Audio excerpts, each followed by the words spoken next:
السلام عليكم ورحمة الله وبركاته. أهلا أهلا يا حلوين. تعالوا بقى هنعمل مع بعض النهاردة صينية أم علي تحفة واقتصادية وعلى طريقتي. مش هنحط بقى فيها مكونات كتير ولا حاجة، المكونات الموجودة في البيت هنعمل منها أحلى حاجة حلوة بالشكل ده. طواجن بقى وفي صينية وجميلة وطعمها لذيذ جدا. مش هنحط مكونات كتير، اللي موجودة في البيت هنعمل منها ايه العظمة دي اهو.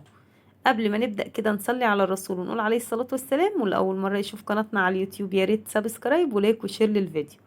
الفيديو ده انا عملته قبل كده على قناتي على اليوتيوب. اول ما عملته جاب مشاهدات عالية جدا جدا، رغم ان القناة لسه صغيرة ومعلهاش متابعين كتير. حلوة وبجد بجد اتمنىكم تجربوها، طعمها لذيذ قوي قوي اهو. شكلها ما شاء الله تحفة. نبدأ كده ونقول بسم الله. عندي لفة الجلاش النص كيلو، تكون طازة وحلوة. نقطعها قطع صغيرة خالص بالشكل ده. تمام بالشكل ده، ما نخليش فيها حتة سليمة. قطع صغيرة كتير، 200 حتة اهو. لو في حتت لسه ماسكة في بعضها كده بالمقص ونفتفتها، المهم ما يكونش في حتة جنب اختها. تمام خلاص كده.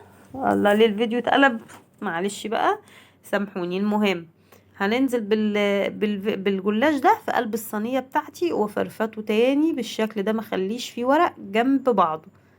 وعلى الفرن، على الفرن الكهرباء هولعه على درجة حرارة 200 من تحت ومن فوق، وادخل الصينية دي وكل شوية اطلعها واقلبها بالشكل ده.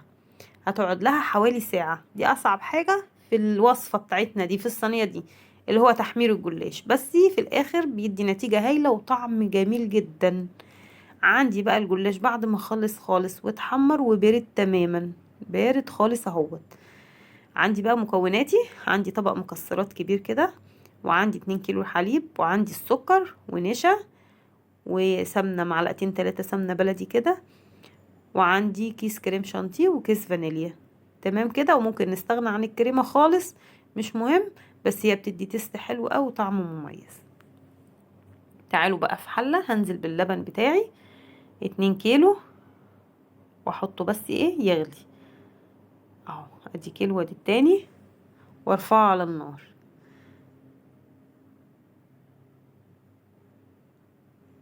ايوه بالشكل ده. تعالوا بقى على ما اللبن بتاعي يغلي نشوف هنعمل ايه. عندي الطواجن بتاعتي هعبي فيها الجلاش المقرمش بتاعي ده اهوت. في كل طاجن احط فيه نصه مثلا. وعندي بقى كمان في صينية هنزل بيها باللي فاضل،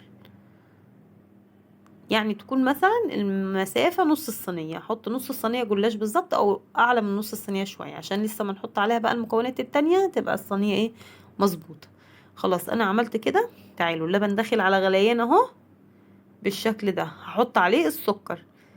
عندي هحط عليه كوباية ونص من السكر، كوباية العادية، المج بتاع الشاي العادي ده نفس المقدار.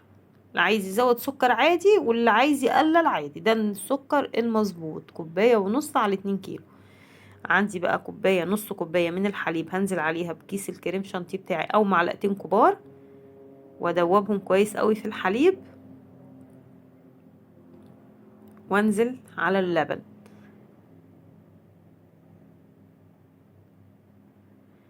اهو كده بالشكل ده. ومع التقليب علشان ما يكلكعش مني او يخرز مني اهو، انزل كده واقلب كويس جدا. وعندي بقى المعلقتين السمنة بتاعتي فوق اللبن كله فوق بعضه، واقلب بقى كويس قوي، والنار طبعا متولع عليه اهو. عندي طبق المكسرات بتاعي برضو هنزل بيه، زبيب وجوز الهند وسوداني، وعلى حسب اللي احنا عايزينه او اللي احنا بنحبه. طبق كبير كده عشان المكسرات بتديلها طعم حلو جدا. عندي بقى هاجي نص كوباية من الحليب، حليب بارد طبعا، ده حليب ساقع. هدوب فيه 4 معالق كبار من النشا، 4 معالق كبار هرم كده من النشا اهو، في نص مع كوباية لبن ساقع. وانزل بقى فيهم على اللبن.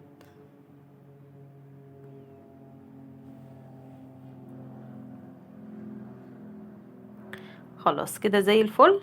ادي الحليب بتاعه داخل على الغليان كده. هنزل بقى بالنشا بالراحة مع التقليب برضو علشان ما يخرصي مني. اهو كده. انا عايزة القوام سايب بالشكل ده، يعني مش تقيل، لا انا عايزة كده عشان لسه النشا الجلاش هينشي تاني مع اللبن ده، فما يبقاش ناشف قوي، تبقى جوسي وطرية خالص. في المرحلة الاخيرة بقى انزل بكيس فانيليا وخلاص بقى كده، اديها تقلبتين لحد ما تغلي كويس قوي. اهي غليت كده واستوت وبقت مية مية، انزل بقى كده خلاص. تعالوا بقى هشيلها من على النار خالص، تعالوا بقى نسقي الجلاش بتاعنا اهو بالشكل ده. اعمل الطواجن الاول علشان اديها حقها كده الاول، والباقي ننزل بيه فوق الصينيه اهو. اقلب بس من تحت لفوق علشان كل الجلاش يطولوا المكونات بتاعتي دي.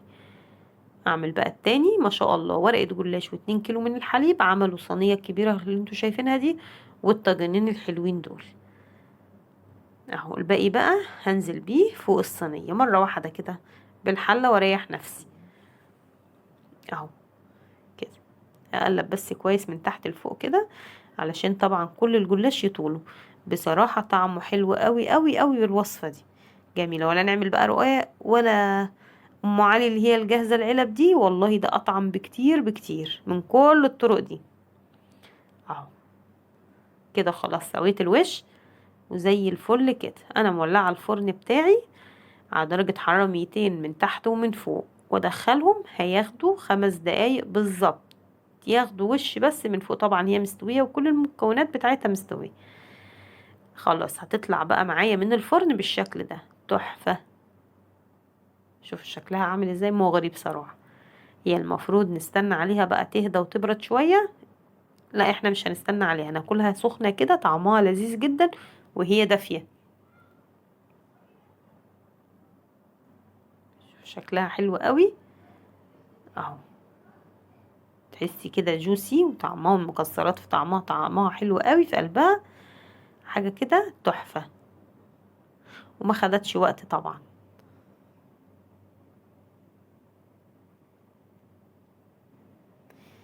اتمنى فيديو النهاردة يا رب يعجبكم. ما تنسونيش في لايك وشير للفيديو كتير.